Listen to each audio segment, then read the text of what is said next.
Deux Chroniques, chapitre 1. Salomon, fils de David, s'affermit dans son règne. L'Éternel, son Dieu, fut avec lui, et l'éleva à un haut degré. Salomon donna des ordres à tout Israël, aux chefs de milliers et de centaines, aux juges, aux princes de tout Israël, aux chefs des maisons paternelles. Et Salomon se rendit avec toute l'assemblée au haut lieu qui était à Gabaon.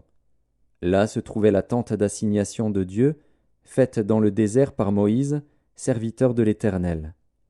Mais l'arche de Dieu avait été transportée par David de Kirjath-Jéarim à la place qu'il lui avait préparée, car il avait dressé pour elle une tente à Jérusalem. Là se trouvait aussi, devant le tabernacle de l'Éternel, l'autel d'airain qu'avait fait Betsalil, fils d'Uri, fils de Hur. Salomon et l'assemblée cherchèrent l'Éternel. Et ce fut là, sur l'autel d'airain qui était devant la tente d'assignation, que Salomon offrit à l'Éternel 1000 holocaustes. Pendant la nuit, Dieu apparut à Salomon et lui dit : « Demande ce que tu veux que je te donne. » Salomon répondit à Dieu : « Tu as traité David, mon père, avec une grande bienveillance, et tu m'as fait régner à sa place. Maintenant, Éternel Dieu, que ta promesse à David, mon père, s'accomplisse, puisque tu m'as fait régner sur un peuple nombreux comme la poussière de la terre. Accorde-moi donc de la sagesse et de l'intelligence, afin que je sache me conduire à la tête de ce peuple. Car qui pourrait juger ton peuple, ce peuple si grand ? » Dieu dit à Salomon : « Puisque c'est là ce qui est dans ton cœur, puisque tu ne demandes ni des richesses, ni des biens, ni de la gloire, ni la mort de tes ennemis, ni même une longue vie, et que tu demandes pour toi de la sagesse et de l'intelligence afin de juger mon peuple sur lequel je t'ai fait régner, la sagesse et l'intelligence te sont accordées. Je te donnerai, en outre, des richesses, des biens et de la gloire, comme n'en a jamais eu aucun roi avant toi et comme n'en aura aucun après toi. » Salomon revint à Jérusalem, après avoir quitté le haut lieu qui était à Gabaon et la tente d'assignation, et il régna sur Israël. Salomon rassembla des chars et de la cavalerie. Il avait 1400 chars et 12 000 cavaliers, qu'il plaça dans les villes où il tenait ses chars et à Jérusalem près du roi. Le roi rendit l'argent et l'or aussi communs à Jérusalem que les pierres, et les cèdres aussi communs que les sycomores qui croissent dans la plaine. C'était de l'Égypte que Salomon tirait ses chevaux. Une caravane de marchands du roi allait les chercher par troupes à un prix fixe. On faisait monter et sortir d'Égypte un char pour 600 cycles d'argent et un cheval pour 150 cycles. Ils en amenaient de même avec eux pour tous les rois des Hétiens et pour les rois de Syrie. Deux Chroniques, chapitre 2. Salomon ordonna que l'on bâtît une maison au nom de l'Éternel et une maison royale pour lui. Salomon compta 70 000 hommes pour porter les fardeaux, 80 000 pour tailler les pierres dans la montagne, et 3 600 pour les surveiller. Salomon envoya dire à Huram, roi de Tyr : « Fais pour moi comme tu as fait pour David, mon père, à qui tu as envoyé des cèdres afin qu'il se bâtît une maison d'habitation. Voici, j'élève une maison au nom de l'Éternel, mon Dieu, pour la lui consacrer, pour brûler devant lui le parfum odoriférant, pour présenter continuellement les pains de proposition, et pour offrir les holocaustes du matin et du soir, des sabbats, des nouvelles lunes, et des fêtes de l'Éternel, notre Dieu, suivant une loi perpétuelle pour Israël. La maison que je vais bâtir doit être grande, car notre Dieu est plus grand que tous les dieux. Mais qui a le pouvoir de lui bâtir une maison, puisque les cieux et les cieux des cieux ne peuvent le contenir ? Et qui suis-je pour lui bâtir une maison, si ce n'est pour faire brûler des parfums devant lui ? Envoie-moi donc un homme habile pour les ouvrages en or, en argent, en airain et en fer, en étoffe teinte en pourpre, en cramoisi et en bleu, et connaissant la sculpture, afin qu'il travaille avec les hommes habiles qui sont auprès de moi en Juda et à Jérusalem et que David, mon père, a choisis. Envoie-moi aussi du Liban des bois de cèdre, de cyprès et de santal, car je sais que tes serviteurs s'entendent à couper les bois du Liban. Voici, mes serviteurs seront avec les tiens. Que l'on me prépare du bois en abondance, car la maison que je vais bâtir sera grande et magnifique. Je donnerai à tes serviteurs qui couperont, qui abattront les bois, 20 000 corps de froment foulé, 20 000 corps d'orge, 20 000 battes de vin et 20 000 battes d'huile. Huram, roi de Tyr, répondit dans une lettre qu'il envoya à Salomon. C'est parce que l'Éternel aime son peuple qu'il t'a établi roi sur eux. Huram dit encore, Béni soit l'Éternel, le Dieu d'Israël, qui a fait les cieux et la terre, de ce qu'il a donné au roi David un fils sage, prudent et intelligent, qui va bâtir une maison à l'Éternel et une maison royale pour lui. Je t'envoie donc un homme habile et intelligent, Huram-Abi, fils d'une femme d'entre les filles de Dan et d'un père tyrien. Il est habile pour les ouvrages en or, en argent, en airain et en fer, en pierre et en bois, en étoffe teinte en pourpre et en bleu, en étoffe de byssus et de carmin, et pour toute espèce de sculpture et d'objets d'art qu'on lui donne à exécuter. Il travaillera avec tes hommes habiles et avec les hommes habiles de mon seigneur David, ton père. Maintenant, que mon seigneur envoie à ses serviteurs le froment, l'orge, l'huile et le vin dont il a parlé. Et nous couperons des bois du Liban autant que tu en auras besoin. Nous te les expédierons par mer en radeau jusqu'à Jaffo, et tu les feras monter à Jérusalem. Salomon compta tous les étrangers qui étaient dans le pays d'Israël et dont le dénombrement avait été fait par David, son père. On en trouva 153 600. Et il en prit 70 000 pour porter les fardeaux, 80 000 pour tailler les pierres dans la montagne, et 3 600 pour surveiller et faire travailler le peuple. 2 Chroniques, chapitre 3. Salomon commença à bâtir la maison de l'Éternel à Jérusalem, sur la montagne de Morija, qui avait été indiquée à David, son père, dans le lieu préparé par David sur l'aire d'Ornan, le Jébusien. Il commença à bâtir le second jour du second mois de la 4e année de son règne. Voici sur quel fondement Salomon bâtit la maison de Dieu. La longueur en coudées de l'ancienne mesure était de 60 coudées et la largeur de 20 coudées. Le portique sur le devant avait 20 coudées de longueur, répondant à la largeur de la maison, et 120 de hauteur. Salomon le couvrit intérieurement d'or pur. Il revêtit de bois de cyprès la grande maison, la couvrit d'or pur, et y fit sculpter des palmes et des chênettes. Il couvrit la maison de pierres précieuses comme ornement, et l'or était de l'or de Parvaïm. Il couvrit d'or la maison, les poutres, les seuils, les parois et les battants des portes, et il fit sculpter des chérubins sur les parois. Il fit la maison du lieu très saint. Elle avait 20 coudées de longueur répondant à la largeur de la maison, et 20 coudées de largeur. Il la couvrit d'or pur, pour une valeur de 600 talents. Et le poids de l'or pour les clous montait à 50 sicles. Il couvrit aussi d'or les chambres hautes. Il fit dans la maison du lieu très saint 2 chérubins sculptés, et on les couvrit d'or. Les ailes des chérubins avaient 20 coudées de longueur. L'aile du premier, longue de 5 coudées, touchait au mur de la maison. Et l'autre aile, longue de 5 coudées, touchait à l'aile du second chérubin. L'aile du second chérubin, longue de 5 coudées, touchait au mur de la maison. Et l'autre aile, longue de 5 coudées, joignait l'aile du premier chérubin. Les ailes de ces chérubins, déployées, avaient 20 coudées. Ils étaient debout sur leurs pieds, la face tournée vers la maison. Il fit le voile bleu, pourpre et cramoisi, et de byssus, et il y représenta des chérubins. Il fit devant la maison 2 colonnes de 35 coudées de hauteur, avec un chapiteau de 5 coudées sur leur sommet. Il fit des chaînettes comme celles qui étaient dans le sanctuaire, et les plaça sur le sommet des colonnes, et il fit 100 grenades qu'il mit dans les chaînettes. Il dressa les colonnes sur le devant du temple, l'une à droite et l'autre à gauche. Il nomma celle de droite Jachin, et celle de gauche Boaz. 2 Chroniques, chapitre 4. Il fit un autel d'airain, long de 20 coudées, large de 20 coudées, et haut de 10 coudées. Il fit la mer de fonte. Elle avait 10 coudées d'un bord à l'autre, une forme entièrement ronde, 5 coudées de hauteur, et une circonférence que mesurait un cordon de 30 coudées.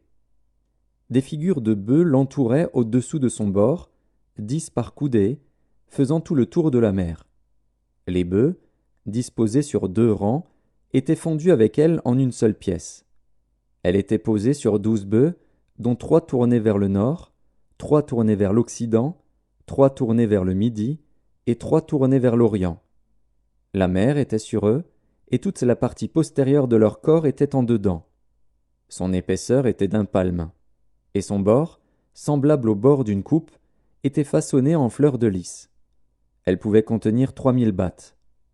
Il fit 10 bassins, et il en plaça 5 à droite et 5 à gauche, pour qu'ils servissent aux purifications. On y lavait les diverses parties des holocaustes. La mer était destinée aux ablutions des sacrificateurs. Il fit 10 chandeliers. 2 Chroniques, chapitre 5. Ainsi fut achevé tout l'ouvrage que Salomon fit pour la maison de l'Éternel. Puis il apporta l'argent, l'or et tous les ustensiles que David, son père, avait consacrés, et il les mit dans les trésors de la maison de Dieu. Alors Salomon assembla à Jérusalem les anciens d'Israël et tous les chefs des tribus, les chefs de famille des enfants d'Israël, pour transporter de la cité de David, qui est Sion, l'arche de l'alliance de l'Éternel. Tous les hommes d'Israël se réunirent auprès du roi pour la fête, qui se célébra le 7e mois. Lorsque tous les anciens d'Israël furent arrivés, les Lévites portèrent l'arche. Ils transportèrent l'arche, la tente d'assignation et tous les ustensiles sacrés qui étaient dans la tente. Ce furent les sacrificateurs et les Lévites qui les transportèrent. Le roi Salomon et toute l'assemblée d'Israël convoqués auprès de lui se tinrent devant l'arche. Ils sacrifièrent des brebis et des bœufs, qui ne purent être ni comptés, ni nombrés, à cause de leur multitude. Les sacrificateurs portèrent l'arche de l'alliance de l'Éternel à sa place, dans le sanctuaire de la maison, dans le lieu très saint, sous les ailes des chérubins. Les chérubins avaient les ailes étendues sur la place de l'arche, et ils couvraient l'arche et ses barres par-dessus. On avait donné aux barres une longueur telle que leurs extrémités se voyaient à distance de l'arche devant le sanctuaire, mais ne se voyaient point du dehors. L'arche a été là jusqu'à ce jour. Il n'y avait dans l'arche que les 2 tables que Moïse y plaça en Horeb, lorsque l'Éternel fit alliance avec les enfants d'Israël à leur sortie d'Égypte. Au moment où les sacrificateurs sortirent du lieu saint, car tous les sacrificateurs présents s'étaient sanctifiés sans observer l'ordre des classes, et tous les Lévites qui étaient chantres, Asaph, Éman, Jéduthun, leurs fils et leurs frères, revêtus de byssus, se tenaient à l'orient de l'autel avec des cymbales, des luths et des harpes, et avaient auprès d'eux 120 sacrificateurs sonnant des trompettes. Et lorsque ceux qui sonnaient des trompettes et ceux qui chantaient, s'unissant d'un même accord pour célébrer et pour louer l'Éternel, firent retentir les trompettes, les cymbales et les autres instruments, et célébrèrent l'Éternel par ces paroles, « Car il est bon, car sa miséricorde dure à toujours », en ce moment, la maison de l'Éternel fut remplie d'une nuée. Les sacrificateurs ne purent pas y rester pour faire le service à cause de la nuée, car la gloire de l'Éternel remplissait la maison de Dieu. 2 Chroniques, chapitre 6. Alors Salomon dit, « L'Éternel veut habiter dans l'obscurité. Et moi, j'ai bâti une maison qui sera ta demeure, un lieu où tu résideras éternellement. » Le roi tourna son visage et bénit toute l'assemblée d'Israël. Et toute l'assemblée d'Israël était debout. Et il dit, 2 Chroniques, chapitre 7. Lorsque Salomon eut achevé de prier, le feu descendit du ciel et consuma l'holocauste et les sacrifices, et la gloire de l'Éternel remplit la maison. Les sacrificateurs ne pouvaient entrer dans la maison de l'Éternel, car la gloire de l'Éternel remplissait la maison de l'Éternel. Tous les enfants d'Israël virent descendre le feu et la gloire de l'Éternel sur la maison. Ils s'inclinèrent le visage contre terre sur le pavé, se prosternèrent et louèrent l'Éternel, en disant, « Car il est bon, car sa miséricorde dure à toujours. » Le roi et tout le peuple offrirent des sacrifices devant l'Éternel. Le roi Salomon immola 22 000 bœufs et 120 000 brebis. Ainsi le roi et tout le peuple firent la dédicace de la maison de Dieu. 2 Chroniques, chapitre 8. Au bout de 20 ans, pendant lesquels Salomon bâtit la maison de l'Éternel et sa propre maison, il reconstruisit les villes que lui donna Huram et y établit des enfants d'Israël. Salomon marcha contre Hamath, vers Tsoba, et s'en empara. Il bâtit Tadmor au désert et toutes les villes servant de magasins en Hamath. Il bâtit Beth-Horon la haute et Beth-Horon la basse, ville forte, ayant des murs, des portes et des barres. Baalat et toutes les villes servant de magasins et lui appartenant, toutes les villes pour les chars, les villes pour la cavalerie, et tout ce qu'il plut à Salomon de bâtir à Jérusalem, au Liban, et dans tout le pays dont il était le souverain. Tout le peuple qui était resté des Hétiens, des Amoréens, des Phéréziens, des Héviens et des Jébusiens, ne faisant point partie d'Israël, leurs descendants qui étaient restés après eux dans le pays et que les enfants d'Israël n'avaient pas détruit, Salomon les leva comme gens de corvée, ce qu'ils ont été jusqu'à ce jour. Salomon n'employa comme esclaves pour ses travaux aucun des enfants d'Israël, car ils étaient des hommes de guerre, ses chefs, ses officiers, les commandants de ses chars et de sa cavalerie. Les chefs placés par le roi Salomon à la tête du peuple et chargés de le surveiller étaient au nombre de 250.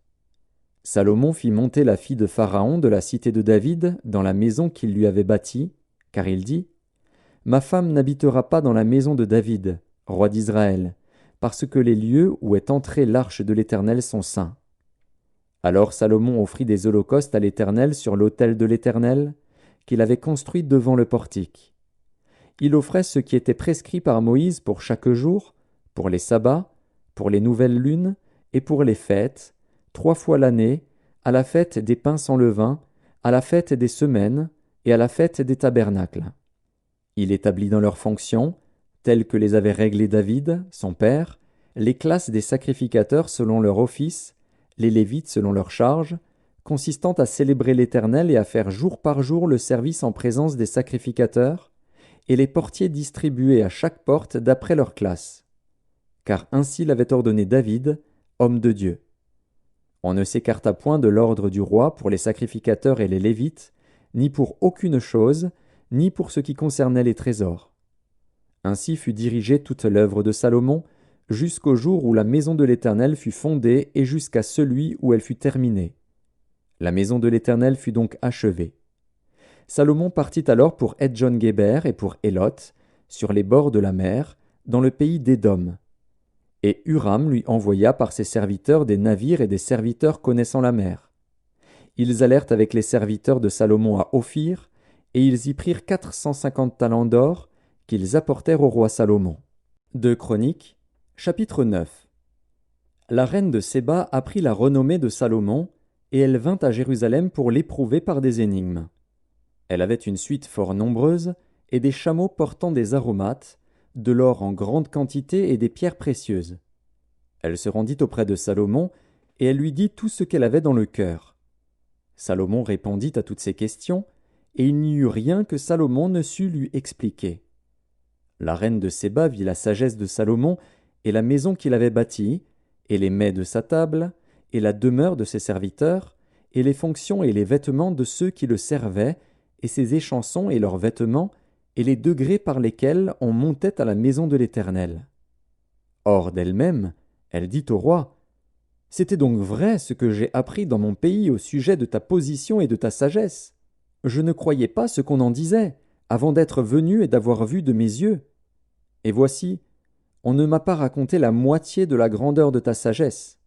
Tu surpasses ce que la renommée m'a fait connaître. Heureux tes gens, heureux tes serviteurs, qui sont continuellement devant toi et qui entendent ta sagesse. Béni soit l'Éternel, ton Dieu, qui t'a accordé la faveur de te placer sur son trône comme roi pour l'Éternel, ton Dieu. C'est parce que ton Dieu aime Israël et veut le faire subsister à toujours qu'il t'a établi roi sur lui pour que tu fasses droit et justice. » Elle donna au roi 120 talents d'or, une très grande quantité d'aromates et des pierres précieuses. Il n'y eut plus d'aromates tels que ceux donnés au roi Salomon par la reine de Séba. Les serviteurs de Huram et les serviteurs de Salomon, qui apportèrent de l'or d'Ophir, amenèrent aussi du bois de santal et des pierres précieuses. Le roi fit avec le bois de santal des escaliers pour la maison de l'Éternel et pour la maison du roi, et des harpes et des luttes pour les chantres.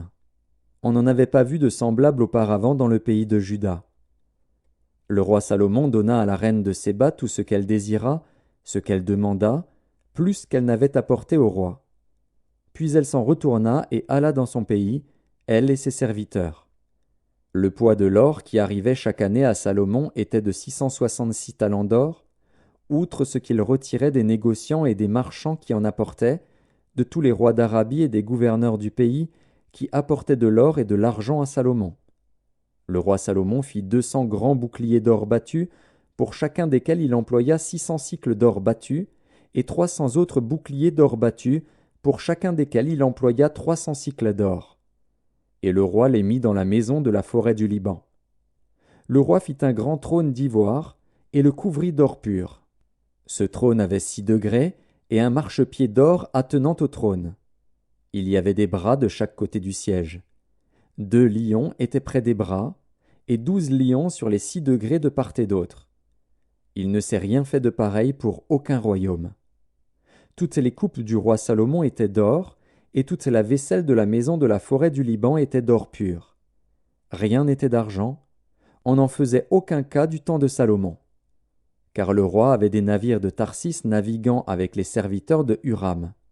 Et tous les 3 ans arrivaient les navires de Tarsis, apportant de l'or et de l'argent, de l'ivoire, des singes et des paons. Le roi Salomon fut plus grand que tous les rois de la terre par les richesses et par la sagesse. Tous les rois de la terre cherchaient à voir Salomon pour entendre la sagesse que Dieu avait mise dans son cœur. Et chacun d'eux apportait son présent, des objets d'argent et des objets d'or, des vêtements, des armes, des aromates, des chevaux et des mulets, et il en était ainsi chaque année. Salomon avait 4000 crèches pour les chevaux destinés à ses chars, et 12 000 cavaliers qu'il plaça dans les villes où il tenait ses chars et à Jérusalem près du roi. Il dominait sur tous les rois, depuis le fleuve jusqu'au pays des Philistins et jusqu'à la frontière d'Égypte. Le roi rendit l'argent aussi commun à Jérusalem que les pierres, et les cèdres aussi nombreux que les sycomores qui croissent dans la plaine. C'était de l'Égypte et de tous les pays que l'on tirait des chevaux pour Salomon. Le reste des actions de Salomon, les premières et les dernières, cela n'est-il pas écrit dans le livre de Nathan, le prophète, dans la prophétie d'Akija de Silo, et dans les révélations de Jéhédo, le prophète sur Jéroboam, fils de Nebat? Salomon régna 40 ans à Jérusalem sur tout Israël. Puis Salomon se coucha avec ses pères, et on l'enterra dans la ville de David, son père. Et Roboam, son fils, régna à sa place. 2 Chroniques, chapitre 10. Roboam se rendit à Sichem, car tout Israël était venu à Sichem pour le faire roi. Lorsque Jéroboam, fils de Nebat, eut des nouvelles, il était en Égypte, où il s'était enfui loin du roi Salomon, et il revint d'Égypte.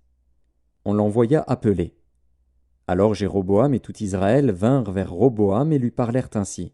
« Ton père a rendu notre joug dur. Maintenant allège cette rude servitude et le joug pesant que nous a imposé ton père, et nous te servirons. » Il leur dit, « Revenez vers moi dans 3 jours. » Et le peuple s'en alla. Le roi Roboam consulta les vieillards qui avaient été auprès de Salomon, son père, pendant sa vie, et il dit, « Que conseillez-vous de répondre à ce peuple ?» Et voici ce qu'ils lui dirent. « Si tu es bon envers ce peuple, si tu les reçois favorablement, et si tu leur parles avec bienveillance, ils seront pour toujours tes serviteurs. » Mais Roboam laissa le conseil que lui donnaient les vieillards, et il consulta les jeunes gens qui avaient grandi avec lui et qui l'entouraient. Il leur dit, « Que conseillez-vous de répondre à ce peuple qui me tient ce langage ? Allège le joug que nous a imposé ton père. » Et voici ce que lui dirent les jeunes gens qui avaient grandi avec lui. « Tu parleras ainsi à ce peuple qui t'a tenu ce langage. Ton père a rendu notre joug pesant, et toi, allège-le nous. Tu leur parleras ainsi. Mon petit doigt est plus gros que les reins de mon père. Maintenant, mon père vous a chargé d'un joug pesant, et moi je vous le rendrai plus pesant. Mon père vous a châtié avec des fouets, et moi je vous châtierai avec des scorpions. » Jéroboam et tout le peuple vinrent à Roboam le 3e jour, suivant ce qu'avait dit le roi. « Revenez vers moi dans 3 jours. » Le roi leur répondit durement. Le roi Roboam laissa le conseil des vieillards, et leur parla ainsi d'après le conseil des jeunes gens. « Mon père a rendu votre joug pesant, et moi je le rendrai plus pesant. Mon père vous a châtié avec des fouets, et moi je vous châtierai avec des scorpions. » Ainsi le roi n'écouta point le peuple, car cela fut dirigé par Dieu, en vue de l'accomplissement de la parole que l'Éternel avait dite par Akija de Silo à Jéroboam, fils de Nebat. Lorsque tout Israël vit que le roi ne l'écoutait pas, le peuple répondit au roi: « Quelle part avons-nous avec David? Nous n'avons point d'héritage avec le fils d'Isaïe. À tes tentes, Israël. Maintenant, pourvois ta maison, David. » Et tout Israël s'en alla dans ses tentes. Les enfants d'Israël qui habitaient les villes de Juda furent les seuls sur qui régna Roboam. Alors le roi Roboam envoya Adoram, qui était préposé aux impôts. Mais Adoram fut lapidé par les enfants d'Israël, et il mourut. Et le roi Roboam se hâta de monter sur un char pour s'enfuir à Jérusalem. C'est ainsi qu'Israël s'est détaché de la maison de David jusqu'à ce jour. 2 Chroniques, chapitre 11. Roboam, arrivé à Jérusalem, rassembla la maison de Juda et de Benjamin, 180 000 hommes d'élite propres à la guerre, pour qu'ils combattissent contre Israël afin de le ramener sous la domination de Roboam. Mais la parole de l'Éternel fut ainsi adressée à Shemaéja, homme de Dieu. « Parle à Roboam, fils de Salomon, roi de Juda, et à tout Israël en Juda et en Benjamin, et dis-leur: Ainsi parle l'Éternel. Ne montez point, et ne faites pas la guerre à vos frères. Que chacun de vous retourne dans sa maison, car c'est de par moi que cette chose est arrivée. » Ils obéirent aux paroles de l'Éternel, et ils s'en retournèrent, renonçant à marcher contre Jéroboam. Roboam demeura à Jérusalem, et il bâtit des villes fortes en Juda. Il bâtit Bethléem, Étam, Tekoa, Beth-Tsur, Soko, Adulam, Gath, Marécha, Dzif, Adoraïm, Lakis, Azeka, Tsoréa, Ajalon et Hébron, qui étaient en Juda et en Benjamin, et il en fit des villes fortes. Il les fortifia, et y établit des commandants, et des magasins de vivres, d'huile et de vin. Il mit dans chacune de ces villes des boucliers et des lances, et il les rendit très fortes. Juda et Benjamin étaient à lui. Les sacrificateurs et les Lévites qui se trouvaient dans tout Israël quittèrent leur demeure pour se rendre auprès de lui. Car les Lévites abandonnèrent leurs banlieues et leurs propriétés et vinrent en Juda et à Jérusalem, parce que Jéroboam et ses fils les empêchèrent de remplir leurs fonctions comme sacrificateurs de l'Éternel. Jéroboam établit des sacrificateurs pour les hauts lieux, pour les boucs et pour les veaux qu'il avait faits.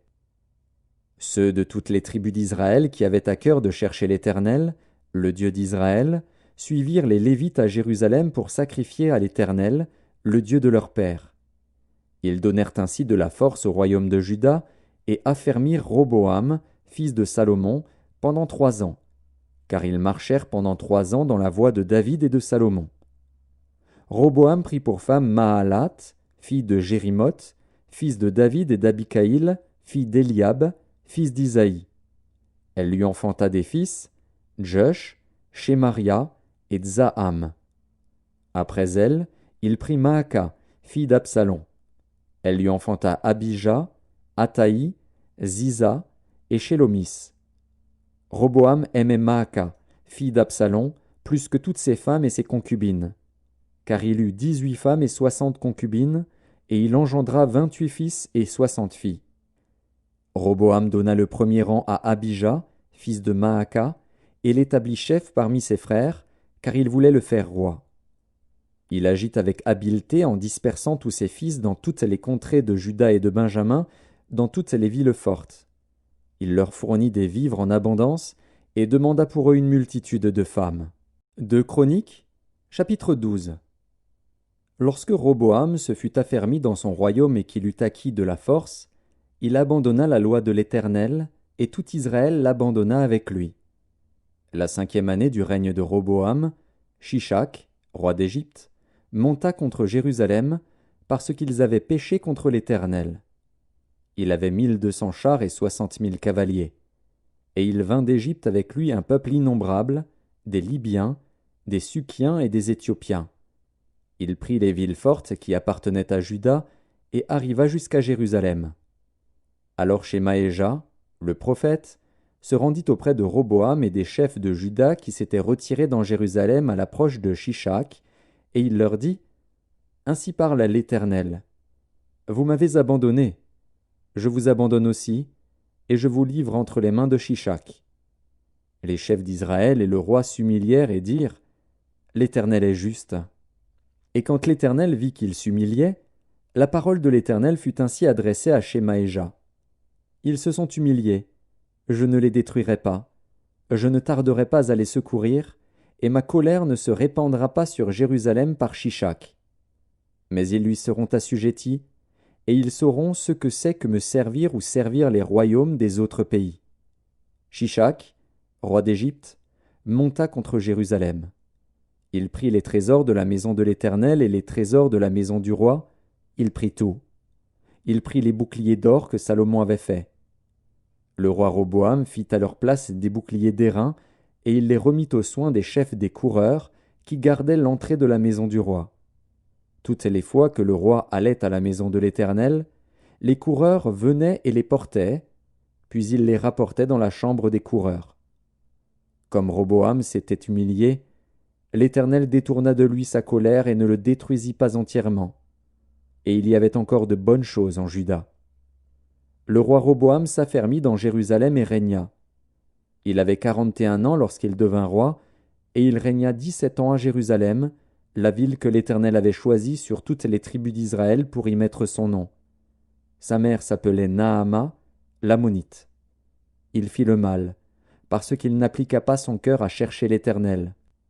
Les actions de Roboam, les premières et les dernières, ne sont-elles pas écrites dans les livres de Shemaéja, le prophète, et d'Iddo, le prophète, parmi les registres généalogiques? Il y eut toujours guerre entre Roboam et Jéroboam. Roboam se coucha avec ses pères, et il fut enterré dans la ville de David. Et Abija, son fils, régna à sa place. 2 Chroniques, chapitre 13. La 18e année du règne de Jéroboam, Abija régna sur Juda. Il régna 3 ans à Jérusalem. Sa mère s'appelait Mikaja, fille d'Uriel, de Gibéa. Il y eut guerre entre Abija et Jéroboam. Abija engagea les hostilités avec une armée de vaillants guerriers, 400 000 hommes d'élite. Et Jéroboam se rangea en bataille contre lui avec 800 000 hommes d'élite, vaillants guerriers. Du haut du mont Tsémaraïm, qui fait partie de la montagne d'Éphraïm, Abija se leva et dit: Écoutez-moi, Jéroboam et tout Israël. Ne devez-vous pas savoir que l'Éternel, le Dieu d'Israël, a donné pour toujours à David la royauté sur Israël, à lui et à ses fils, par une alliance inviolable? Mais Jéroboam, fils de Nebat, serviteur de Salomon, fils de David, s'est levé et s'est révolté contre son maître. Des gens de rien, des hommes pervers, se sont rassemblés auprès de lui et l'ont emporté sur Roboam, fils de Salomon. Roboam était jeune et craintif, et il manqua de force devant eux. Et maintenant, vous pensez triompher du royaume de l'Éternel, qui est entre les mains des fils de David, et vous êtes une multitude nombreuse, et vous avez avec vous les veaux d'or que Jéroboam vous a fait pour Dieu. N'avez-vous pas repoussé les sacrificateurs de l'Éternel, les fils d'Aaron et les Lévites, et ne vous êtes-vous pas fait des sacrificateurs, comme les peuples des autres pays? Quiconque venait avec un jeune taureau et 7 béliers, afin d'être consacré, devenait sacrificateur de ce qui n'est point Dieu. Mais pour nous, l'Éternel est notre Dieu, et nous ne l'avons point abandonné. Les sacrificateurs au service de l'Éternel sont fils d'Aaron, et les Lévites remplissent leurs fonctions. Nous offrons chaque matin et chaque soir des holocaustes à l'Éternel, nous brûlons le parfum odoriférant, nous mettons les pains de proposition sur la table pure, et nous allumons chaque soir le chandelier d'or et ses lampes. Car nous observons les commandements de l'Éternel, notre Dieu. Et vous l'avez abandonné. Voici, Dieu et ses sacrificateurs sont avec nous, à notre tête, et nous avons les trompettes retentissantes pour les faire résonner contre vous. Enfants d'Israël, ne faites pas la guerre à l'Éternel, le Dieu de vos pères, car vous n'auriez aucun succès. Jéroboam les prit par derrière au moyen d'une embuscade, et ses troupes étaient en face de Juda, qui avait l'embuscade par derrière. Ceux de Juda s'étant retournés eurent à combattre devant et derrière. Ils crièrent à l'Éternel, et les sacrificateurs sonnèrent des trompettes. Les hommes de Juda poussèrent un cri de guerre, et, au cri de guerre des hommes de Juda, l'Éternel frappa Jéroboam et tout Israël devant Abija et Juda. Les enfants d'Israël s'enfuirent devant Juda, et Dieu les livra entre ses mains. Abija et son peuple leur firent éprouver une grande défaite, et 500 000 hommes d'élite tombèrent morts parmi ceux d'Israël. Les enfants d'Israël furent humiliés en ce temps, et les enfants de Juda remportèrent la victoire, parce qu'ils s'étaient appuyés sur l'Éternel, le Dieu de leur père. Abija poursuivit Jéroboam et lui prit des villes, Béthel et les villes de son ressort, Jéchana et les villes de son ressort, et Éphron et les villes de son ressort. Jéroboam n'eut plus de force du temps d'Abija, et l'Éternel le frappa, et il mourut. Mais Abija devint puissant. Il eut 14 femmes, et engendra 22 fils et 16 filles. Le reste des actions d'Abija, ce qu'il a fait et ce qu'il a dit, cela est écrit dans les mémoires du prophète Iddo. 2 Chroniques, chapitre 14. Abija se coucha avec ses pères, et on l'enterra dans la ville de David. Et Asa, son fils, régna à sa place. De son temps, le pays fut en repos pendant 10 ans. Asa fit ce qui est bien et droit aux yeux de l'Éternel, son Dieu. Il fit disparaître les autels de l'étranger et les hauts lieux, il brisa les statues et abattit les idoles. Il ordonna à Juda de rechercher l'Éternel, le Dieu de ses pères, et de pratiquer la loi et les commandements. Il fit disparaître de toutes les villes de Juda les hauts lieux et les statues consacrées au soleil, et le royaume fut en repos devant lui. Il bâtit des villes fortes en Juda, car le pays fut tranquille et il n'y eut pas de guerre contre lui pendant ces années-là, parce que l'Éternel lui donna du repos. Il dit à Juda, « Bâtissons ces villes, et entourons-les de murs, de tours, de portes et de barres. Le pays est encore devant nous, car nous avons recherché l'Éternel, notre Dieu, nous l'avons recherché, et il nous a donné du repos de tous côtés. » Ils bâtirent donc, et réussirent. Asa avait une armée de 300 000 hommes de Juda, portant le bouclier et la lance, et de 280 000 de Benjamin, portant le bouclier et tirant de l'arc, tous vaillants hommes. Zérak, l'Éthiopien, sortit contre eux avec une armée d'1 million d'hommes et 300 chars, et il s'avança jusqu'à Marécha. Asa marcha au-devant de lui, et ils se rangèrent en bataille dans la vallée de Tsephata, près de Marécha. Asa invoqua l'Éternel, son Dieu, et dit, « Éternel, toi seul peux venir en aide aux faibles comme aux forts. Viens à notre aide, Éternel, notre Dieu, car c'est sur toi que nous nous appuyons, et nous sommes venus en ton nom contre cette multitude. Éternel, tu es notre Dieu, que ce ne soit pas l'homme qui l'emporte sur toi. » L'Éternel frappa les Éthiopiens devant Asa et devant Juda, et les Éthiopiens prirent la fuite. Asa et le peuple qui était avec lui les poursuivirent jusqu'à Guérar, et les Éthiopiens tombèrent sans pouvoir sauver leur vie, car ils furent détruits par l'Éternel et par son armée. Asa et son peuple firent un très grand butin. Ils frappèrent toutes les villes des environs de Guérar, car la terreur de l'Éternel s'était emparée d'elles, et ils pillèrent toutes les villes dont les dépouilles furent considérables. Ils frappèrent aussi les tentes des troupeaux, et ils emmenèrent une grande quantité de brebis et de chameaux. Puis ils retournèrent à Jérusalem. 2 Chroniques, chapitre 15. L'Esprit de Dieu fut sur Azaria, fils d'Obed, et Azaria alla au devant d'Asa et lui dit, « Écoutez-moi, Asa et tout Juda et Benjamin. L'Éternel est avec vous quand vous êtes avec lui. Si vous le cherchez, vous le trouverez. Mais si vous l'abandonnez, il vous abandonnera. Pendant longtemps il n'y a eu pour Israël ni vrai Dieu, ni sacrificateur qui enseignât, ni loi. Mais au sein de leur détresse ils sont retournés à l'Éternel, le Dieu d'Israël. Ils l'ont cherché, et ils l'ont trouvé. Dans ces temps-là, point de sécurité pour ceux qui allaient et venaient, car il y avait de grands troubles parmi tous les habitants du pays. On se heurtait peuple contre peuple, ville contre ville, parce que Dieu les agitait par toutes sortes d'angoisses.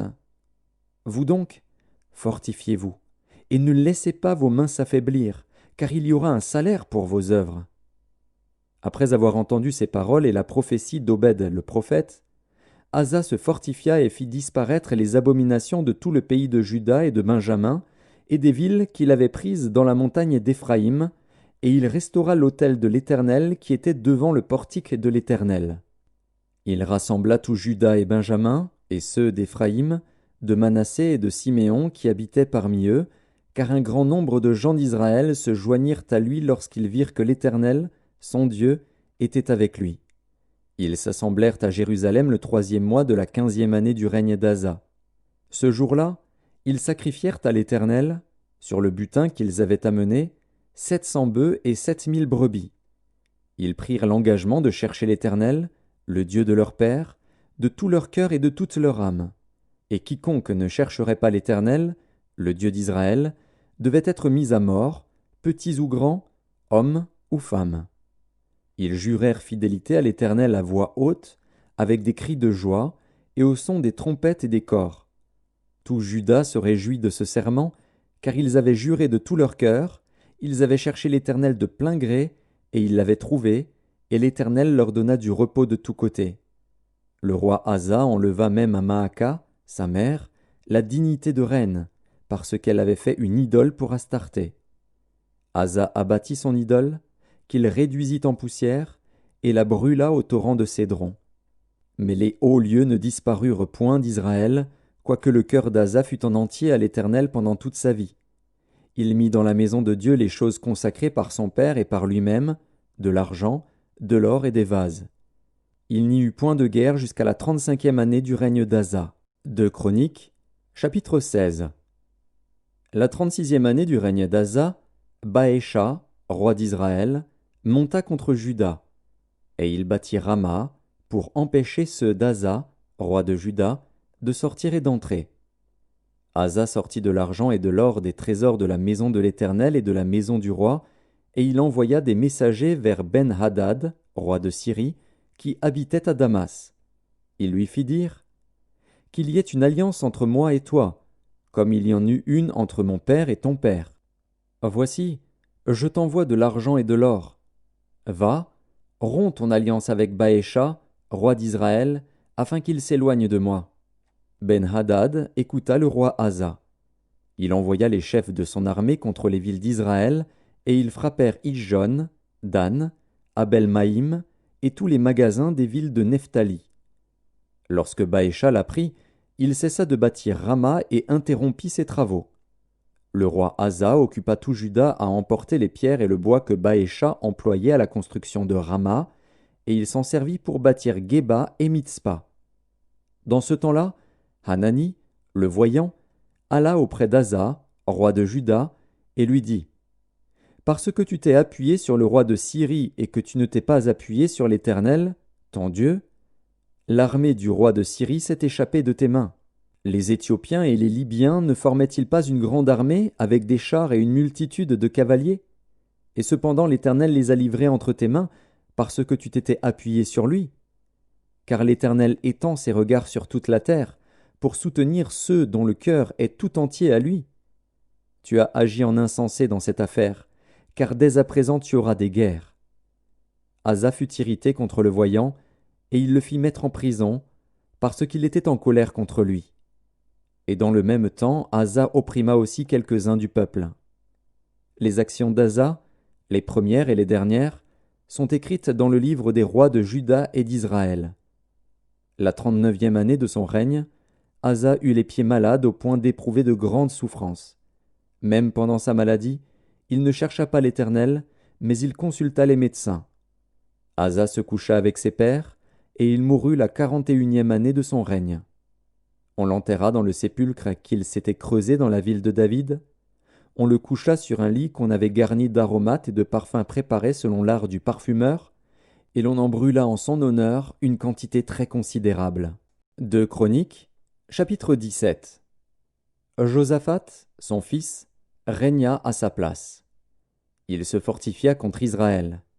Il mit des troupes dans toutes les villes fortes de Juda et des garnisons dans le pays de Juda et dans les villes d'Éphraïm dont Asa, son père, s'était emparé. L'Éternel fut avec Josaphat parce qu'il marcha dans les premières voies de David, son père, et qu'il ne rechercha point les Baals. Car il eut recours au Dieu de son père, et il suivit ses commandements, sans imiter ce que faisait Israël. L'Éternel affermit la royauté entre les mains de Josaphat, à qui tout Juda apportait des présents, et qui eut en abondance des richesses et de la gloire. Son cœur grandit dans les voies de l'Éternel, et il fit encore disparaître de Juda les hauts lieux et les idoles. La 3e année de son règne, il chargea ses chefs Ben-Haïl, Abdias, Zacharie, Nethanil et Michée d'aller renseigner dans les villes de Juda. Il envoya avec eux les Lévites Shemaéja, Netania, Zébadia, Azaël, Shemiramoth, Jonathan, Adonija, Tobija et Tob-Adonija, Lévites, et les sacrificateurs Élishama et Joram. Ils enseignèrent dans Juda, ayant avec eux le livre de la loi de l'Éternel. Ils parcoururent toutes les villes de Juda, et ils enseignèrent parmi le peuple. La terreur de l'Éternel s'empara de tous les royaumes des pays qui environnaient Juda, et ils ne firent point la guerre à Josaphat. Des Philistins apportèrent à Josaphat des présents et un tribut en argent, et les Arabes lui amenèrent aussi du bétail, 7 700 béliers et 7 700 boucs. Josaphat s'élevait au plus haut degré de grandeur. Il bâtit en Juda des châteaux et des villes pour servir de magasins.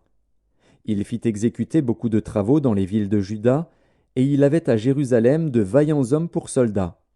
Voici leur dénombrement, selon les maisons de leurs pères. De Juda, chef de milliers, Adna, le chef, avec 300 000 vaillants hommes.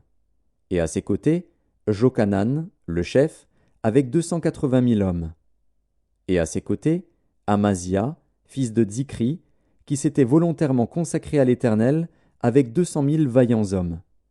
De Benjamin, Eliada, vaillant homme, avec 200 000 hommes armés de l'arc et du bouclier, et à ses côtés, Zozabad, avec 180 000 hommes armés pour la guerre. Tels sont ceux qui étaient au service du roi, outre ceux que le roi avait placés dans toutes les villes fortes de Juda. 2 Chroniques, chapitre 18. Josaphat eut en abondance des richesses et de la gloire, et il s'allia par mariage avec Akab. Au bout de quelques années, il descendit auprès d'Akab à Samarie. Et Akab tua pour lui et pour le peuple qui était avec lui un grand nombre de brebis et de bœufs, et il le sollicita de monter à Ramoth en Galaad. Akab, roi d'Israël, dit à Josaphat, roi de Juda, « Veux-tu venir avec moi à Ramoth en Galaad » Josaphat lui répondit, « Moi comme toi, et mon peuple comme ton peuple, nous irons l'attaquer avec toi. » Puis Josaphat dit au roi d'Israël, « Consulte maintenant, je te prie, la parole de l'Éternel. » Le roi d'Israël assembla les prophètes, au nombre de 400, et leur dit, « Irons-nous attaquer Ramoth en Galaad, ou dois-je y renoncer ?»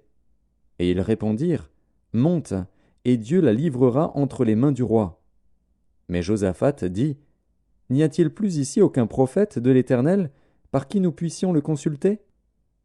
Le roi d'Israël répondit à Josaphat, « Il y a encore un homme par qui l'on pourrait consulter l'Éternel, mais je le hais, car il ne me prophétise rien de bon, il ne prophétise jamais que du mal. C'est Michée, fils de Jimla. » Et Josaphat dit, « Que le roi ne parle pas ainsi. » Alors le roi d'Israël appela un eunuque et dit, « Fais venir tout de suite Michée, fils de Jimla. » Le roi d'Israël et Josaphat, roi de Juda, étaient assis chacun sur son trône, revêtus de leurs habits royaux. Ils étaient assis dans la place à l'entrée de la porte de Samarie, et tous les prophètes prophétisaient devant eux.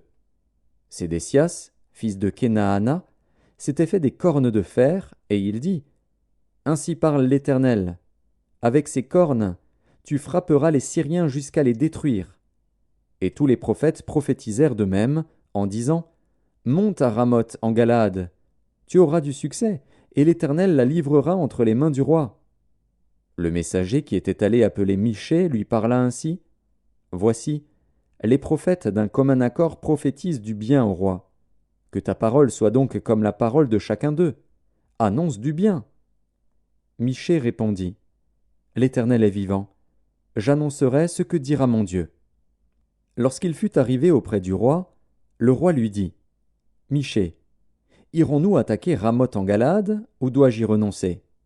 Il répondit, « Montez, vous aurez du succès, et ils seront livrés entre vos mains. » Et le roi lui dit, Combien de fois me faudra-t-il te faire jurer de ne me dire que la vérité au nom de l'Éternel? Michée répondit, Je vois tout Israël dispersé sur les montagnes, comme des brebis qui n'ont point de berger. Et l'Éternel dit, Ces gens n'ont point de maître, que chacun retourne en paix dans sa maison. Le roi d'Israël dit à Josaphat, Ne te l'ai-je pas dit? Il ne prophétise sur moi rien de bon, il ne prophétise que du mal. Et Michée dit, Écoutez donc la parole de l'Éternel. J'ai vu l'Éternel assis sur son trône, et toute l'armée des cieux se tenant à sa droite et à sa gauche. Et l'Éternel dit, Qui séduira Akab, roi d'Israël, pour qu'il monte à Ramoth en Galaad et qu'il y périsse? Ils répondirent l'un d'une manière, l'autre d'une autre. Et un esprit vint se présenter devant l'Éternel, et dit, Moi, je le séduirai. L'Éternel lui dit, Comment? Je sortirai, répondit-il, et je serai un esprit de mensonge dans la bouche de tous ses prophètes. L'Éternel dit, Tu le séduiras, et tu en viendras à bout. Sors, et fais ainsi. Et maintenant, voici, l'Éternel a mis un esprit de mensonge dans la bouche de tes prophètes qui sont là, et l'Éternel a prononcé du mal contre toi. Alors Sédécias, fils de Kenaana, s'étant approché, frappa Michée sur la joue et dit, Par quel chemin l'Esprit de l'Éternel est-il sorti de moi pour te parler? Michée répondit, Tu le verras au jour où tu iras de chambre en chambre pour te cacher. Le roi d'Israël dit, Prenez Michée et emmenez-le vers Amon, chef de la ville, et vers Joas, fils du roi. Vous direz, Ainsi parle le roi, mettez cet homme en prison, et nourrissez-le du pain et de l'eau d'affliction, jusqu'à ce que je revienne en paix. Et Michée dit, Si tu reviens en paix, l'Éternel n'a point parlé par moi. Il dit encore, Vous tous, peuple, entendez. Le roi d'Israël et Josaphat, roi de Juda, montèrent à Ramoth en Galaad. Le roi d'Israël dit à Josaphat, Je veux me déguiser pour aller au combat, mais toi, revêts-toi de tes habits. Et le roi d'Israël se déguisa, et ils allèrent au combat. Le roi de Syrie avait donné cet ordre au chef de ses chars, Vous n'attaquerez ni petit ni grand, mais vous attaquerez seulement le roi d'Israël. Quand les chefs des chars aperçurent Josaphat, ils dirent, C'est le roi d'Israël. Et ils l'entourèrent pour l'attaquer. Josaphat poussa un cri, et l'Éternel le secourut, et Dieu les écarta de lui.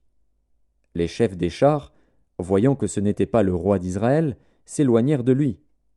Alors un homme tira de son arc au hasard, et frappa le roi d'Israël au défaut de la cuirasse. Le roi dit à celui qui dirigeait son char, Tourne, et fais-moi sortir du champ de bataille, car je suis blessé. Le combat devint acharné ce jour-là. Le roi d'Israël fut retenu dans son char, en face des Syriens, jusqu'au soir, et il mourut vers le coucher du soleil. 2 Chroniques, chapitre 19. Josaphat, roi de Juda, revint en paix dans sa maison à Jérusalem. Jéhu, fils de Hanani, le prophète, alla au-devant de lui. Et il dit au roi Josaphat, Doit-on secourir le méchant, et aimes-tu ceux qui haïssent l'Éternel? À cause de cela, l'Éternel est irrité contre toi. Mais il s'est trouvé de bonnes choses en toi, car tu as fait disparaître du pays les idoles, et tu as appliqué ton cœur à chercher Dieu. Josaphat resta à Jérusalem. Puis il fit encore une tournée parmi le peuple, depuis Beër-Shéba jusqu'à la montagne d'Éphraïm, et il les ramena à l'Éternel, le Dieu de leur père. Il établit des juges dans toutes les villes fortes du pays de Juda, dans chaque ville. Et il dit aux juges, Prenez garde à ce que vous ferez, car ce n'est pas pour les hommes que vous prononcerez des jugements, c'est pour l'Éternel, qui sera près de vous quand vous les prononcerez. Maintenant, que la crainte de l'Éternel soit sur vous. Veillez sur vos actes, car il n'y a chez l'Éternel, notre Dieu, ni iniquité, ni égard pour l'apparence des personnes, ni acceptation de présents. Quand on fut de retour à Jérusalem, Josaphat y établit aussi, pour les jugements de l'Éternel et pour les contestations, des Lévites, des sacrificateurs et des chefs de maison paternelle d'Israël. Et voici les ordres qu'il leur donna.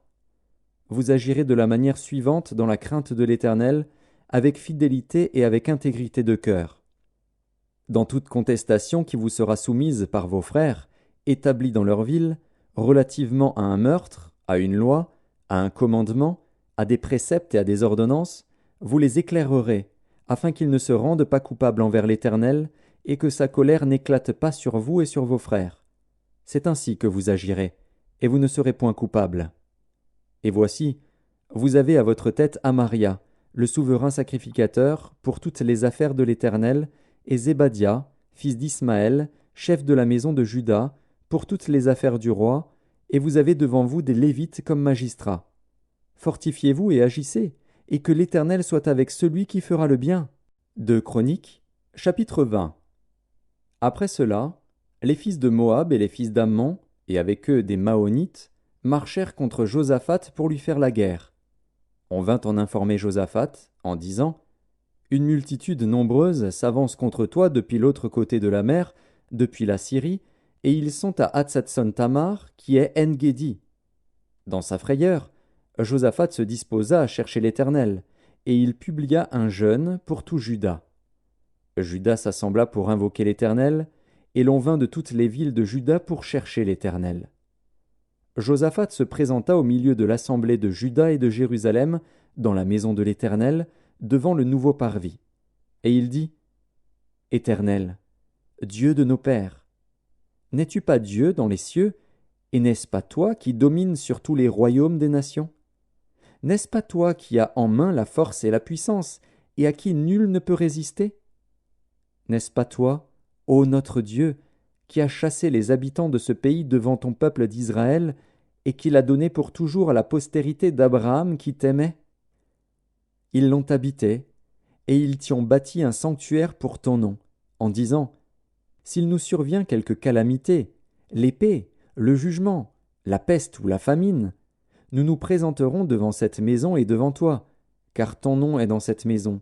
Nous crierons à toi du sein de notre détresse, et tu exauceras et tu sauveras. Maintenant voici, les fils d'Ammon et de Moab et ceux de la montagne de Séhir, chez lesquels tu n'as pas permis à Israël d'entrer quand il venait du pays d'Égypte, car il s'est détourné d'eux et ne les a pas détruits. Les voici qui nous récompensent en venant nous chasser de ton héritage, dont tu nous as mis en possession. Ô notre Dieu, n'exerceras-tu pas tes jugements sur eux? Car nous sommes sans force devant cette multitude nombreuse qui s'avance contre nous, et nous ne savons que faire, mais nos yeux sont sur toi. » Tout Juda se tenait debout devant l'Éternel, avec leurs petits-enfants, leurs femmes et leurs fils. Alors l'Esprit de l'Éternel saisit au milieu de l'assemblée Jacaziel, fils de Zacharie, fils de Benaja, fils de Jéhiel, fils de Mattania, Lévite, d'entre les fils d'Asaph. Et Jacaziel dit « Soyez attentifs, tout Juda et habitants de Jérusalem, et toi, roi Josaphat. Ainsi vous parle l'Éternel. Ne craignez point et ne vous effrayez point devant cette multitude nombreuse, car ce ne sera pas vous qui combattrez, ce sera Dieu. Demain, descendez contre eux. Ils vont monter par la colline de Tsitz, et vous les trouverez à l'extrémité de la vallée, en face du désert de Jéruel. Vous n'aurez point à combattre en cette affaire. Présentez-vous, tenez-vous là, et vous verrez la délivrance que l'Éternel vous accordera. Juda et Jérusalem, ne craignez point et ne vous effrayez point. Demain, sortez à leur rencontre, et l'Éternel sera avec vous. » Josaphat s'inclina le visage contre terre, et tout Juda et les habitants de Jérusalem tombèrent devant l'Éternel pour se prosterner en sa présence. Les Lévites d'entre les fils des Kéhathites et d'entre les fils des Coréites se levèrent pour célébrer d'une voix forte et haute l'Éternel, le Dieu d'Israël. Le lendemain, ils se mirent en marche de grand matin pour le désert de Tekoa. À leur départ, Josaphat se présenta et dit « Écoutez-moi, Juda et habitants de Jérusalem. Confiez-vous en l'Éternel, votre Dieu, et vous serez affermis. Confiez-vous en ses prophètes, et vous réussirez. » Puis, d'accord avec le peuple, il nomma des chantres qui, revêtus d'ornements sacrés et marchant devant l'armée, célébraient l'Éternel et disaient « Louez l'Éternel, car sa miséricorde dure à toujours. » Au moment où l'on commençait les chants et les louanges, l'Éternel plaça une embuscade contre les fils d'Ammon et de Moab et ceux de la montagne de Séhir, qui étaient venus contre Juda, et ils furent battus. Les fils d'Ammon et de Moab se jetèrent sur les habitants de la montagne de Séhir pour les dévouer par interdit et les exterminer. Et quand ils en eurent fini avec les habitants de Séhir, ils cédèrent les uns les autres à se détruire. Lorsque Juda fut arrivé sur la hauteur d'où l'on aperçoit le désert, ils regardèrent du côté de la multitude, et voici, c'étaient des cadavres étendus à terre, et personne n'avait échappé. Josaphat et son peuple allèrent prendre leurs dépouilles. Ils trouvèrent parmi les cadavres d'abondantes richesses et des objets précieux, et ils en enlevèrent tant qu'ils ne purent tout emporter. Ils mirent 3 jours au pillage du butin, car il était considérable. Le 4e jour, ils s'assemblèrent dans la vallée de Béraka, où ils bénirent l'Éternel. C'est pourquoi ils appelèrent ce lieu vallée de Béraka, nom qui lui est resté jusqu'à ce jour. Tous les hommes de Juda et de Jérusalem, ayant à leur tête Josaphat, partirent joyeux pour retourner à Jérusalem, car l'Éternel les avait remplis de joie en les délivrant de leurs ennemis. Ils entrèrent à Jérusalem et dans la maison de l'Éternel, au son des luttes, des harpes et des trompettes.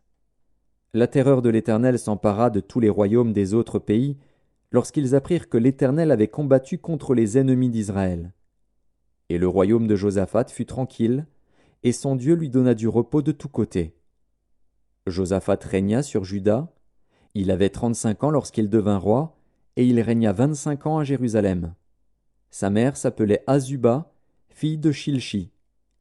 Il marcha dans la voie de son père Asa, et ne s'en détourna point, faisant ce qui est droit aux yeux de l'Éternel. Seulement, les hauts lieux ne disparurent point, et le peuple n'avait point encore le cœur fermement attaché au Dieu de ses pères. Le reste des actions de Josaphat, les premières et les dernières, cela est écrit dans les mémoires de Jéhu, fils de Hanani, lesquels sont insérés dans le livre des rois d'Israël. Après cela, Josaphat, roi de Juda, s'associa avec le roi d'Israël, Akazia, dont la conduite était impie. Il s'associa avec lui pour construire des navires destinés à aller à Tarsis, et ils firent les navires à Etjon-Géber. Alors Éliézer, fils de Dodava, de Marécha, prophétisa contre Josaphat et dit : « Parce que tu t'es associé avec Akazia, l'Éternel détruit ton œuvre. » Et les navires furent brisés et ne purent aller à Tarsis. 2 Chroniques, chapitre 21. Josaphat se coucha avec ses pères, et il fut enterré avec ses pères dans la ville de David. Et Joram, son fils, régna à sa place. Joram avait des frères, fils de Josaphat: Azaria, Jéhiel, Zacharie, Azaria, Michaël et Shéphatia, tous fils de Josaphat, roi d'Israël. Leur père leur avait donné des présents considérables en argent, en or et en objets précieux, avec des villes fortes en Juda. Mais il laissa le royaume à Joram, parce qu'il était le premier-né. Lorsque Joram eut pris possession du royaume de son père et qu'il se fut fortifié, il fit mourir par l'épée tous ses frères et quelques-uns aussi des chefs d'Israël. Joram avait 32 ans lorsqu'il devint roi, et il régna 8 ans à Jérusalem. Il marcha dans la voie des rois d'Israël, comme avait fait la maison d'Akab, car il avait pour femme une fille d'Akab, et il fit ce qui est mal aux yeux de l'Éternel. Mais l'Éternel ne voulut point détruire la maison de David, à cause de l'alliance qu'il avait traitée avec David et de la promesse qu'il avait faite de lui donner toujours une lampe, à lui et à ses fils. De son temps, Édom se révolta contre l'autorité de Juda et se donna un roi. Joram partit avec ses chefs et tous ses chars. S'étant levé de nuit, il battit les Édomites qui l'entouraient et les chefs des chars. La rébellion d'Édom contre l'autorité de Juda a duré jusqu'à ce jour. Libna se révolta dans le même temps contre son autorité parce qu'il avait abandonné l'Éternel, le Dieu de ses pères. Joram fit même des hauts lieux dans les montagnes de Juda. Il poussa les habitants de Jérusalem à la prostitution et il séduisit Juda. Il lui vint un écrit du prophète Élie, disant : « Ainsi parle l'Éternel, le Dieu de David, ton père. Parce que tu n'as pas marché dans les voies de Josaphat, ton père, et dans les voies d'Asa, roi de Juda, mais que tu as marché dans la voie des rois d'Israël, parce que tu as entraîné à la prostitution Juda et les habitants de Jérusalem, comme l'a fait la maison d'Akab à l'égard d'Israël, et parce que tu as fait mourir tes frères, meilleurs que toi, la maison même de ton père. Voici, l'Éternel frappera ton peuple d'une grande plaie, tes fils, tes femmes, et tout ce qui t'appartient. Et toi, il te frappera d'une maladie violente, d'une maladie d'entrailles, qui augmentera de jour en jour jusqu'à ce que tes entrailles sortent par la force du mal. Et l'Éternel excita contre Joram l'esprit des Philistins et des Arabes qui sont dans le voisinage des Éthiopiens. Ils montèrent contre Juda, y firent une invasion, pillèrent toutes les richesses qui se trouvaient dans la maison du roi, et emmenèrent ses fils et ses femmes, de sorte qu'il ne lui resta d'autre fils que Joachaz, le plus jeune de ses fils. Après tout cela, l'Éternel le frappa d'une maladie d'entrailles qui était sans remède. Elle augmenta de jour en jour, et sur la fin de la seconde année les entrailles de Joram sortirent par la force de son mal. Il mourut dans de violentes souffrances. Et son peuple ne brûla point de parfum en son honneur, comme il l'avait fait pour ses pères. Il avait 32 ans lorsqu'il devint roi, et il régna 8 ans à Jérusalem. Il s'en alla sans être regretté, et on l'enterra dans la ville de David, mais non dans les sépulcres des rois. 2 Chroniques, chapitre 22. Les habitants de Jérusalem firent régner à sa place Akazia, son plus jeune fils, car la troupe venue au camp avec les Arabes avait tué tous les plus âgés. Ainsi régna Akazia, fils de Joram, roi de Juda. Akazia avait 42 ans lorsqu'il devint roi, et il régna 1 an à Jérusalem. Sa mère s'appelait Athalie, fille d'Omri. Il marcha dans les voies de la maison d'Akab, car sa mère lui donnait des conseils impies. Il fit ce qui est mal aux yeux de l'Éternel, comme la maison d'Akab, où il eut après la mort de son père des conseillers pour sa perte. Entraîné par leurs conseils, il alla avec Joram, fils d'Akab, roi d'Israël, à la guerre contre Hazaël, roi de Syrie, à Ramoth en Galaad, et les Syriens blessèrent Joram.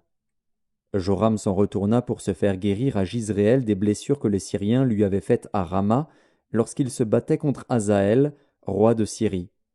Azaria, fils de Joram, roi de Juda, descendit pour voir Joram, fils d'Akab, à Jizréel, parce qu'il était malade. Par la volonté de Dieu, ce fut pour sa ruine qu'Akazia se rendit auprès de Joram.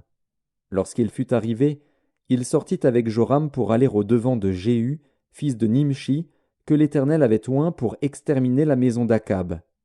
Et comme Jéhu faisait justice de la maison d'Akab, il trouva les chefs de Juda et les fils des frères d'Akazia, qui étaient au service d'Akazia, et il les tua.